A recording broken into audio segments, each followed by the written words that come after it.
अध्यात्माच्या नावाखाली सुरू असलेला अंधश्रद्धेचा काळा बाजार आणि सर्वसामान्यांची होत असलेली निर्दयी लूट.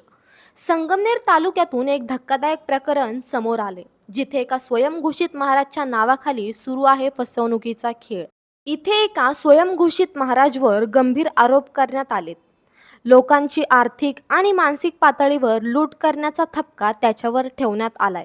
या प्रकरणी महाराष्ट्र अंधश्रद्धा निर्मूलन समिती म्हणजेच अनिसने आक्रमक भूमिका घेतली आहे. अनिसने जिल्हाधिकारी आणि संगमनेरचे उपविभागीय पोलीस अधिकारी डॉक्टर कुणाल सोनवणे यांच्याकडे तक्रार दाखल केली आहे. महाराष्ट्रात सध्या खरात फाईल म्हणजे खरात बाबा, त्याच्यानंतर वैद्य,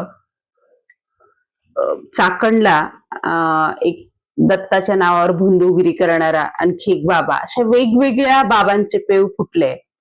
आणि आपल्या जवळच संगमनेर तालुक्यामध्ये दत्तधाम सरकार म्हणजे तो गडगे बाबा अशाच प्रकारची भोंदूगिरी अनेक वर्ष झाले करत आहे. तिथे प्रत्यक्ष मी 2 वेळा जाऊन आले. काही स्त्रियांच्या मुलाखती तिथे घेतल्या आणि जाहिरातीचे त्यांचे पत्रक पण आहेत. आणि ज्या लोकांची जी लूट चालली आहे अशा अनेक तक्रारी आमच्याकडे आल्या आहेत. आणि अशा परिस्थितीत 2020 पासून आम्ही ह्या प्रकरणाचा मागोवा घेतोय आणि त्याच्यासाठी पाठपुरावा सातत्याने चालू आहे. परंतु ह्या पोलीस अधिकाऱ्यांच्या सातत्याने होणाऱ्या बदल्या, नवीन येणाऱ्या अधिकाऱ्याला ते समजून घेईपर्यंत जाणारा वेळ, याच्यामुळे हे प्रकरण खरं तर इतकं मागे राहिलं. आणि बाबाची ताकद किंवा बाबाचं प्रस्थ हे जास्त फोफावलं आहे.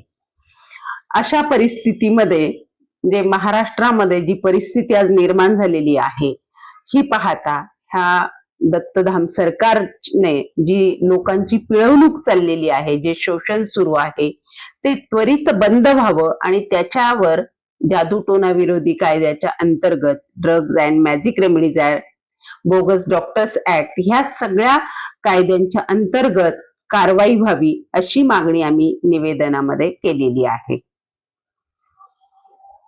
संगमनेरमध्ये घडणाऱ्या या प्रकारामुळे एक मोठा प्रश्न समोर येतोय. अशोक खरात सारख्या भोंदू बाबाच्या प्रकरणानंतरही अजून किती लोक या सापळ्यात अडकणार? हात कधीपासून वर नाही जात? 2 वर्ष झाले. डॉक्टरने नॉर्मल गॅप वगैरे काही सांगितलं का? सांगितलं होतं तसं एक्सरे. गॅप दाखवू राहिला, उजव्या बाजूला शिर दबलेली दाखवू राहिली. जी काय आव्हानरूपी प्रक्रिया केलेली आहे त्याची ऊर्जा पूर्णतः शरीरामध्ये सक्रिय झालेली आहे. ओम शिव. हात वर गेला बघा, लगेच मनका मोकळा झाला. वर गेला माझा हात. गेला का 100% वर? 100% गेला, होतच नव्हता असा. परत एकदा चेक करा.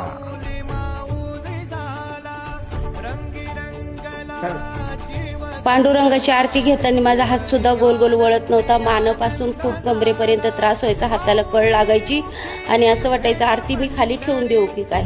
आता 100% पण मोकळं झालं का? हो, एकदम.